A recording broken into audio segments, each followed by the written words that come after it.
1월 12일 수요일 회개의 세례, 정결과 심판의 세례. 누가복음 3장 7절에서 20절까지. 요한이 세례받으러 나아오는 무리에게 이르되, 독사의 자식들아, 누가 너희에게 일러 장차 올 진노를 피하라 하더냐. 그러므로 회개에 합당한 열매를 맺고 속으로 아브라함이 우리 조상이라 말하지 말라. 내가 너희에게 이르노니 하나님이 능히 이 돌들로도 아브라함의 자손이 되게 하시리라. 이미 도끼가 나무 뿌리에 놓였으니 좋은 열매 맺지 아니하는 나무마다 찍혀 불에 던져지리라. 무리가 물어 이르되, 그러면 우리가 무엇을 하리이까? 대답하여 이르되, 옷 2벌 있는 자는 옷 없는 자에게 나눠줄 것이요 먹을 것이 있는 자도 그렇게 할 것이니라 하고, 세리들도 세례를 받고자 하여 와서 이르되, 선생이여, 우리는 무엇을 하리이까 하매, 이르되 부가된 것 외에는 거두지 말라 하고, 군인들도 물어 이르되, 우리는 무엇을 하리이까 하매, 이르되 사람에게서 강탈하지 말며 거짓으로 고발하지 말고 받는 급료를 족한 줄로 알라 하니라.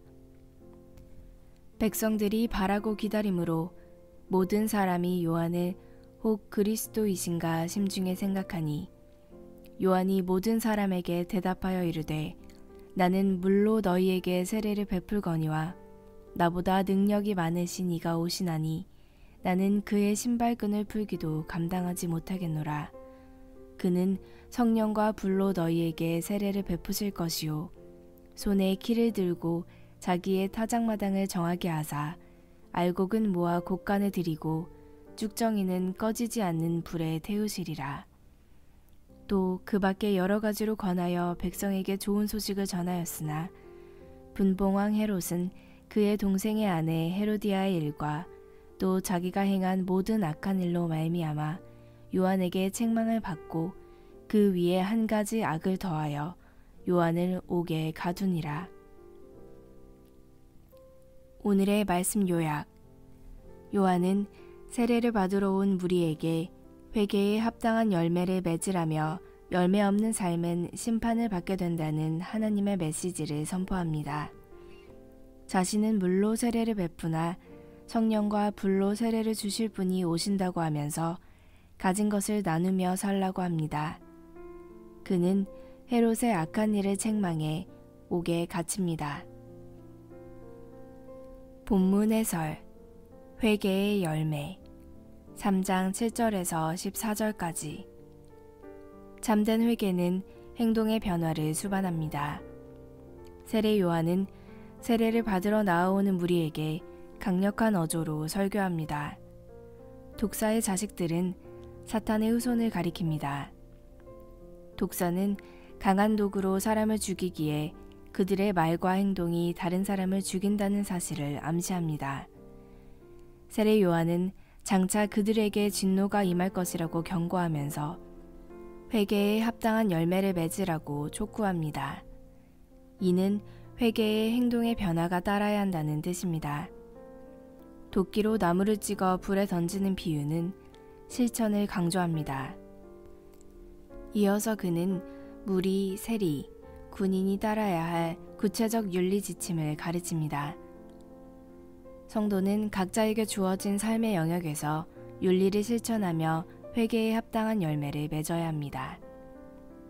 무리, 세리, 군인이 따라야 할 윤리 지침은 각각 무엇인가요? 회개에 합당한 열매를 맺기 위해 내가 실천할 윤리 지침은 무엇인가요? 그리스도께서 베푸실 세례 3장 15절에서 20절까지. 세례 요한의 사역은 그리스도의 길을 준비하는 것입니다. 그는 자신을 그리스도로 생각하는 이들에게 자신은 그리스도가 아니라고 분명히 밝힙니다. 그리고 자신은 물로 세례를 베풀지만 그리스도는 성령과 불로 세례를 베푸신다고 합니다. 성령과 불로 세례를 베푸신다는 말은 성령이 불의 사역을 하신다는 뜻입니다.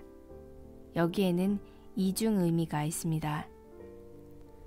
성령이 신자를 정결하게 하신다는 긍정의 의미와 성령이 불신자를 심판해 지옥불에 떨어지게 하신다는 부정의 의미입니다. 성령은 알곡을 정결하게 하시고 쭉정이를 모아 불에 태우십니다. 성령은 신자를 유익하게 하시며 아직 주님을 믿지 않는 자를 돌아오게 하십니다. 성령과 불로 세례를 베푸신다라는 말은 무슨 뜻인가요? 나를 더 정결하게 하고자 성령이 하고 계신 일은 무엇인가요? 오늘의 기도. 주님, 회개는 공허한 말과 감정의 변화에 머무르지 않고 구체적인 열매로 드러남을 깨닫습니다. 세상을 향해 가던 삶을 돌이켜 거룩함으로 흔적을 남기는 주님의 제자로 살게 하소서. 제게 허락하신 자리와 사명을 분명히 알아 주님만을 앞세우며 담대히 전하게 하소서. 묵상 에세이.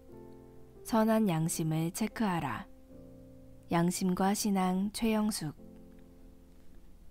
인간의 욕망은 끝이 없다. 브레이크는 없고 엑셀만 있는 것과 같다. 처음에는 30km로 가다가 100km, 200km로 가속이 붙는다. 그리고 그 끝은 죽음이다. 인간이 너무나 쉽게 악행에 무감각해지기에 하나님은 우리가 죄의 심각성을 똑바로 진단하기 원하신다. 죄는 오염성과 부패성이 강하고 파괴력이 있어 결국은 파멸을 가져온다. 작은 죄를 숨기려고 거짓말을 하다 보면 거짓말이 꼬리에 꼬리를 물고 이어져 점점 더 상황이 악화된다. 죄의 씨앗을 그대로 두면 그 죄를 덮기 위해 또 다른 죄를 짓고 계속해서 썩어 들어가다가 마침내 생명을 파괴한다. 그러나 선한 양심은 불의와 죄에 꼼짝하지 않고 의와 평화의 자리를 내준다. 먼저 교회와 신앙인이 선한 양심을 회복해야 한다. 교회가 세상을 향해 죄와 부패에서 떠나라고 소리쳐야 하는데 요즘은 세상이 교회를 향해 불의와 부조리에서 떠나라고 소리를 지르고 있다.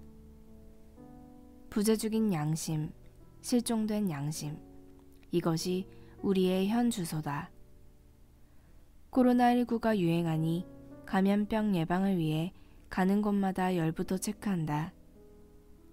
마찬가지로 신앙인은 자신의 양심이 건강한지 매일 체크해야 한다. 지금은 하나님이 우리 안에 심어두신 선한 양심을 찾아 나설 때다. 병들어 아픈 양심을 깨울 때다. 말씀으로 되돌아가 마음을 찢는 회개로 양심이 살아 숨쉬는 세상을 함께 만들어가자. 한절 묵상. 누가복음 3장 13절. 부과된 것 외에는 거두지 말라라는 말은 법이 정한 세금만 거두라는 뜻입니다. 예수님 시대의 세리는 로마 제국을 대신해 세금을 징수하는 과정에서 중간 수수료를 부당하게 취해 부를 축적했습니다. 세례 요한은 이들에게 세리를 그만두라고 하지 않았습니다. 지금부터라도 제국이 부여한 권세를 위탁받은 청지기로서 욕심 없이 공정하게 감당하라고 합니다. 하나님은 속이는 저울은 미워하시지만 공평한 추는 기뻐하십니다.